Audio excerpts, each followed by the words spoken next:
شرق.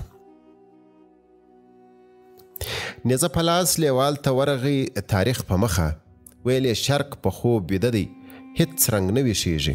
ځم دا نیزه ورښخومه په ویدو سترګو کې، ویښ خو به سي له دغه خوبه خیر کړون سي هغه، بیده یې مه ګڼه په وینو که لږ لوند سي هغه. لیوال یې هم دغه نیزه له لاسه ونه ایسته، نه یې د ده د مخ نیولو بله هڅه وکړه. ویل یې پرېږده چې خپل دغه ارمان پوره کړي. ویښ که وي ړوند هم تر ویده سترګور غوره دی ډېر، دغه اول تر دا دویم په دې بهتره دی ډېر.